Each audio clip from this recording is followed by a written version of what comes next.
Baik, Assalamualaikum warahmatullahi wabarakatuh. Perkenalkan, nama saya Aranggi Ariza Putra. Eh, di sini saya akan coba menyampaikan itu diktat ventilasi tambang. Nah, saya ada beranggotakan dua orang, yang satu lagi yaitu Widi Triharma Effendi. Tugas ini kami buat itu sebagai syarat untuk memenuhi mata kuliah ventilasi tambang. Ventilasi tambang merupakan suatu usaha pengendalian terhadap pergerakan udara atau aliran tambang termasuk. Adapun tujuan dari ventilasi tambang adalah menyediakan udara segar dengan kualitas dan kuantitas yang cukup baik, kemudian mengalirkan serta membagi udara segar tersebut ke dalam tambang sehingga tercipta kondisi kerja yang aman dan nyaman bagi para pekerja tambang maupun proses penambangan. Nah, berikut adalah fungsi dari ventilasi tambang. Ventilasi tambang itu memiliki beberapa fungsi, diantaranya yang pertama menyediakan dan mengalirkan udara segar ke dalam tambang untuk keperluan menyediakan udara segar atau oksigen bagi pernafasan para pekerja dalam tambang dan juga bagi segala proses yang terjadi dalam tambang yang memerlukan oksigen. Yang kedua itu melarutkan dan membawa keluar dari tambang segala pengotoran dari gas-gas yang ada di dalam tambang hingga tercapai keadaan kandungan gas dalam udara tambang yang memenuhi syarat bagi pernafasan. Yang ketiga itu menyingkirkan debu yang berada dalam aliran ventilasi tambang bawah tanah hingga ambang batas yang diperkenankan. Nah, yang keempat itu mengatur panas dan kelembapan udara ventilasi tambang bawah tanah sehingga dapat diperoleh suasana atau lingkungan kerja yang nyaman. Selanjutnya itu prinsip dari ventilasi tambang itu sendiri. Pada pengaturan aliran udara dalam ventilasi tambang bawah tanah berlaku hukum alam bahwa yang pertama, udara akan mengalir dari kondisi bertemperatur rendah ke temperatur panas. Yang kedua, udara akan lebih banyak mengalir melalui jalur-jalur ventilasi yang memberikan tahanan yang lebih kecil dibandingkan dengan jalur bertahanan yang lebih besar. Yang ketiga itu hukum-hukum mekanika fluida akan selalu diikuti dalam perhitungan dalam ventilasi tambang. Selanjutnya itu pengertian mengenai udara tambang. Nah, udara segar normal yang dialirkan pada ventilasi tambang itu terdiri dari nitrogen, oksigen, karbon dioksida, argon, dan gas-gas lainnya seperti tabel bawah ini. Yaitu komposisi udaranya yaitu yang pertama ada unsur yaitu nitrogen, oksigen, karbon dioksida, argon. Nah, volumenya itu nitrogen itu 78,9%, oksigen 20,95%, karbon dioksida 0,03%, argon 0,93%. Persentase beratnya itu nitrogen 75,53%, oksigen 23,14%, karbon dioksida 0,046%, dan argon 1,284%. Dalam perhitungannya, ventilasi tambang selalu dianggap bahwa udara segar normal terdiri dari nitrogen yaitu 79% dan oksigen 21%. Di samping itu selalu dianggap bahwa udara segar akan selalu mengandung karbon dioksida atau CO2 sebesar 0,03%. Demikian pula perlu diingat bahwa udara dalam ventilasi tambang selalu mengandung uap air dan tidak pernah ada udara yang benar-benar kering. Oleh karena itu akan selalu ada istilah kelembaban udara. Selanjutnya itu ada pun cara pengendalian dari kualitas udara tambang. Yang pertama, perhitungan keperluan udara segar. Adapun beberapa jenis kegiatan manusia yang diberikan atas yang pertama dalam keadaan istirahat, yang kedua dalam melakukan kegiatan kerja yang moderat, yang ketiga dalam melakukan kegiatan kerja keras. Nah, perlu juga dalam hal ini didefinisikan arti angka bagi atau nisbah pernapasan.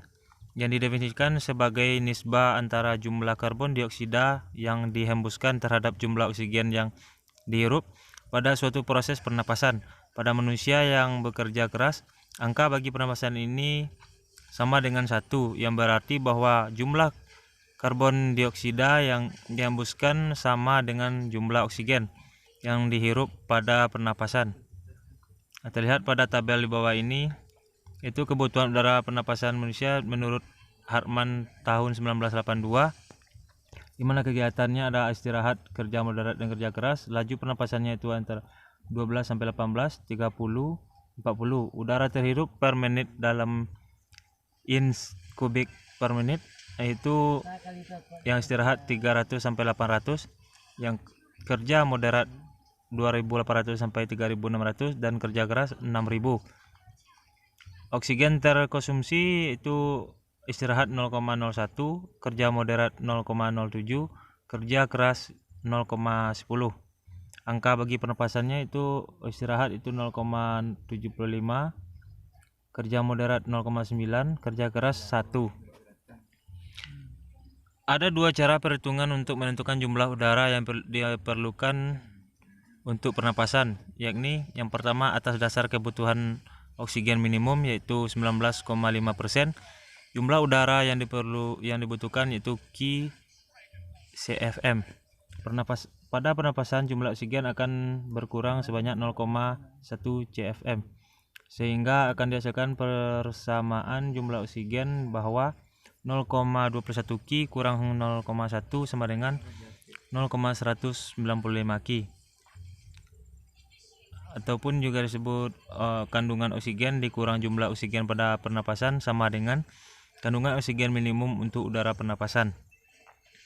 Yang kedua, atas dasar kandungan karbon dioksida maksimum, yaitu 0,05%. Dengan harga angka bagi pernapasan itu 1,0, maka jumlah CO2 pernapasan akan bertambah sebanyak 1 dikali 0,01 sama dengan 0,1 CFM. Maka didapatkan rumusnya, yaitu kandungan karbon dioksida dikurang jumlah karbon dioksida sama dengan kandungan CO2 maksimum dalam udara normal hasil pernapasan dalam udara. Yang selanjutnya itu kandungan oksigen dalam udara. Oksigen merupakan unsur yang sangat diperlukan untuk kehidupan manusia. Pada pernafasannya, manusia akan menghirup oksigen yang kemudian bereaksi dengan butir darah hemoglobin menjadi oksihemoglobin yang akan mendukung kehidupan. Dalam udara normal, kandungan oksigen adalah 21% dan udara dianggap layak untuk suatu pernapasan apabila kandungan oksigen tidak boleh kurang dari 19,5%. Selanjutnya itu gas-gas pengotor. Adapun beberapa gas pengotor dalam udara tambang bawah tanah. Gas-gas ini berasal baik dari proses-proses yang terjadi dalam tambang maupun berasal dari batuan ataupun bahan galian. Di antaranya kandungan O2 di udara 17%, pengaruhnya yaitu laju pernafasan meningkat. Yang 15% terasa pusing, suara mendesing dalam telinga, 13% kehilangan kesadaran, 9% pucat dan jatuh pingsan, 7% pengaruhnya itu sangat membahayakan kehidupan, dan apabila mencapai 6% itu akan terjadi kejang-kejang ataupun juga kematian. Selanjutnya cara pengendalian gas tambang. Yang pertama itu ada pencegahan atau prevention dengan cara menerapkan prosedur peledakan yang benar, perawatan dari motor-motor bakar yang baik, pencegahan terhadap adanya api. Yang kedua, pemindahan atau removal, yaitu dengan cara penyaliran atau drainage gas sebelum penambangan. Yang kedua, penggunaan ventilasi isap lokal dengan kipas. Yang ketiga, ada absorpsi dengan cara penggunaan reaksi kimia terhadap gas yang keluar dari mesin, pelarutan dengan percikan air terhadap gas hasil peledakan. Yang keempat, isolasi, itu memberi batas sekat terhadap daerah kerja yang terbakar. Yang kedua, penggunaan waktu peledakan pada saat pergantian gilir atau waktu-waktu tertentu. Yang kelima itu ada pelarutan lokal dengan menggunakan ventilasi lokal. Yang kedua itu pelarutan dengan aliran udara utama. Biasanya cara pelarutan akan memberikan hasil yang baik, tetapi sering beberapa cara tersebut dilakukan bersama. Jumlah udara segar yang diperlukan untuk mengencerkan suatu masukan gas pada nilai MAC adalah Q sama dengan QG per MAC dikurang B tutup kurung dikurang QG, di mana QG itu adalah masukan gas pengotor, B adalah konsentrasi gas dalam udara normal. Selanjutnya itu ada karakteristik debu, sumber, dan cara penanganannya. Perilaku dinamik partikel debu-debu yang dihasilkan dalam operasi tambang bawah tanah dapat menimbulkan masalah kesehatan bagi para pekerjanya. Partikel debu yang sering dijumpai di alam biasanya terdiri dari partikel-partikel yang berukuran lebih besar dari 40 mikron. Sedangkan partikel terkecil yang dapat dilihat melalui mikroskop adalah 0,25 mikron. Kurang lebih 80% debu hasil dari operasi tambang mempunyai ukuran partikel sekitar di bawah 1 mikron. Partikel debu baik yang dapat menimbulkan efek pantologis atau terbakar umumnya berukuran lebih kecil dari 10 mikron, sedangkan partikel debu yang lebih kecil dari 5 mikron diklasifikasikan sebagai debu yang terhisap. Hanya itu mungkin yang dapat saya sampaikan. Materi selanjutnya akan dilanjutkan oleh teman saya yaitu Widi Trisama Effendi.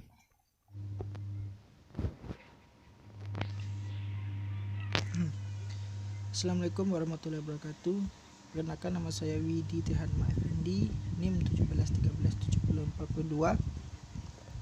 Di sini saya akan menjelaskan dan akan melanjutkan dari judul yang di atas, Diktat Ventilasi Tambang, yang dimana dari saudara Ranggi tadi telah menjelaskan bahwasannya dari slide 1 sampai slide 15. Di sini saya akan menunjukkan tentang karakteristik debu, sumber, dan cara penanganannya. Atau yang kedua, klasifikasi debu. Klasifikasi debu pada dasarnya dapat dibedakan menurut tingkat bahaya terhadap fisiologis dan kemampuan ledaknya. Berikut ini adalah klasifikasi yang diurut menurut tingkat bahayanya. Pertama ada debu organik, yaitu berbahaya terhadap pernapasan, dan antaranya silika, silikat, metal pumice, asam logam, biji timah, biji besi, karborundum, dan batu bara. Selanjutnya ada debu karsinogenik, itu kelompok radon, asbestos, arsenik. Selanjutnya ada debu racun terhadap organ tubuh dan jaringan, yang disebabkan oleh biji berlium, arsenik, timah hitam, uranium, radium, dan lain-lain.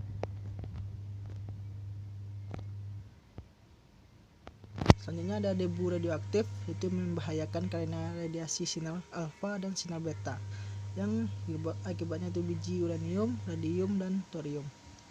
Debu ledak terbakar udara, debu logam, itu magnesium, aluminium, seng, timah, dan besi, batu bara, bituminus, dan lignit, biji sulfit, dan debu organik.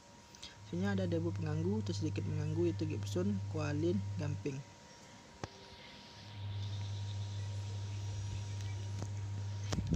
Selanjutnya itu penyakit pernapasan. Penyakit pernapasan debu dapat menyebabkan penyakit pernapasan fibros dan non-fibros, atau disebut juga pneumoconiosis. Nama-nama jenis penyakit jenis ini dan jenis debu menyebabkan antara lain sebagai berikut. Yang pertama, silikosis akibat silika bebas. Yang kedua, silikotuberkulosis akibat komplikasi tuberkulosis oleh silika. Selanjutnya ada asbestosis akibat asbestosis, silikatosis akibat silika lain, siderosis akibat biji besi, pekerjaan tambang batu bawah tanah atau pedophilic atau black lung, atau antrosolisosis akibat batu bara baik bituminus maupun antraksit. Selanjutnya, faktor-faktor menentukan kebahayaan debu kepada manusia. Tingkat bahaya debu pada kesehatan dipengaruhi oleh beberapa faktor, antara lain yaitu komputasi debu, konsentrasi, ukuran partikel, lamanya waktu terdedah, kemampuan individual. Selanjutnya yaitu pengendalian kuantitas udara. Pengendalian kuantitas berkaitan dengan beberapa masalah seperti perpindahan udara, arah aliran, dan jumlah aliran udara. Dalam pengendalian kualitas udara tambang baik secara kimia atau fisik, udara segar perlu dipasok dan pengaturan seperti debu, gas, panas, dan udara lembab harus dikeluarkan oleh sistem ventilasi. Dengan memperhatikan beberapa faktor tersebut di atas, maka kebutuhan udara segar di tambang bawah tanah kadang-kadang lebih besar daripada 200 cm per orang atau bahkan hingga 2000 cm per orang. Kondisi tambang bawah tanah saat ini sudah banyak yang menyediakan aliran udara untuk sebanyak 10-20 ton udara segar per ton mineral tertambang. Selanjutnya ada spikometri udara tambang. Udara segar yang dialirkan ke dalam tambang bawah tanah akan mengalami beberapa proses seperti penekanan atau pengembangan, pemanasan atau pendinginan, pelembapan atau pengawetan lembah ban. Oleh karena itu, maka volume, tekanan, kandung energi panas, dan kandungan airnya juga akan mengalami perubahan. Ilmu yang mempelajari proses perubahan sifat udara seperti temperatur dan kelembapan disebut dengan spikrometri. Sumber-sumber panas, ventilasi digunakan untuk sumber-sumber panas. Ventilasi digunakan untuk memenuhi persyaratan kenyamanan kerja di bawah tanah yang kelanjutannya dapat meningkatkan efisiensi produksi. Panas dan kelembapan mempengaruhi manusia dalam beberapa hal, itu menurunkan efisiensi, mampu menimbulkan kecerobohan dan kecelakaan, menyebabkan sakit dan kematian. Sumber-sumber panas antaranya ada kompresi adiabatik. Bila kolom udara menurun dalam suatu ventilasi sub, tekanan akan menaik sesuai dengan badannya. Hal ini akan menyebabkan temperatur udara naik dan prosesnya dianggap adiabatik bila kandungan air kuat tetap. Aliran udara tidak akan mengalami gesekan dan tidak perpindahan panas antara udara dengan lingkungannya atau batuan. Selanjutnya itu peralatan listrik atau mekanik. Jumlah panas total yang dikeluarkan oleh peralatan listrik mekanik ke udara tambang bawah tanah tergantung dari besarnya daya yang dipakai dan bentuk kerja yang dilakukan. Peralatan yang banyak dipakai di tambang bawah tanah adalah listrik, diesel, dan tekanan udara. Kesemua jenis peralatan tersebut banyak menggunakan dayanya untuk mengatasi masalah beban, gesek, dan rugi-rugi listrik yang akhirnya dikonversikan menjadi bentuk panas. Selanjutnya ada aliran panas dinding batu. Persamaan umum aliran panas melalui dinding dapat tulis sebagai berikut: Q sama dengan K kali A dikali dt per dl, di mana Q panas yang dialirkan, yang A luas daerah dinding yang mengeluarkan panas, yang K konduktivitas panas biasanya relatif tetap untuk satu jenis batuan, angkanya berbeda menurut kondisi kandungan air dan susunan berlapisan. dt itu perbedaan temperatur dan dl ketebalan batuan yang mengeluarkan panas. Selanjutnya ada panas dari peledakan. Panas peledakan merupakan panas singkat yang akibatnya bisa membuat lingkaran udara di ruang kerja menjadi relatif lebih panas daripada tempat sekitarnya. Oleh karena itu, aliran udara dapat berbalik kembali ke ruang kerja, tempat di mana peledakan baru saja terjadi. Konsekuensinya, debu akibat bongkaran bentuk tidak terbawa keluar. Selanjutnya jenis-jenis ventilasi, yaitu ventilasi alami. Jika suatu tambang memiliki dua shaft yang paling berhubungan pada kedalaman tertentu, sejumlah udara akan mengalir masuk ke dalam tambang meskipun tanpa alat mekanis. Ventilasi alam disebabkan udara pada downcast shaft lebih dingin dari udara pada upcast shaft, dan juga dipengaruhi oleh perbedaan tekanan dan densitas udara antara dua shaft yang saling berhubungan tersebut. Ventilasi alami terjadi karena perbedaan temperatur dalam ruangan, dalam dan luar shaft. Temperatur dalam shaft akan mempengaruhi terjadinya ventilasi alami. Selanjutnya ada ventilasi mekanis. Ventilasi mekanis adalah jenis ventilasi di mana aliran udara masih ke dalam tambang disebabkan oleh perbedaan tekanan yang ditemukan oleh alat mekanis. Yang dimaksud peralatan ventilasi mekanis adalah semua jenis mesin penggerakan yang digunakan untuk memompa dan menekan udara segar akan mengalir ke dalam lubang bawah tanah. Yang paling penting dan umum digunakan adalah fan atau mesin angin. Mesin angin adalah pompa udara yang menimbulkan adanya perbedaan tekanan antara kedua sisinya, sehingga udara akan bergerak dari tempat yang tekanan lebih tinggi ke tempat yang lebih rendah.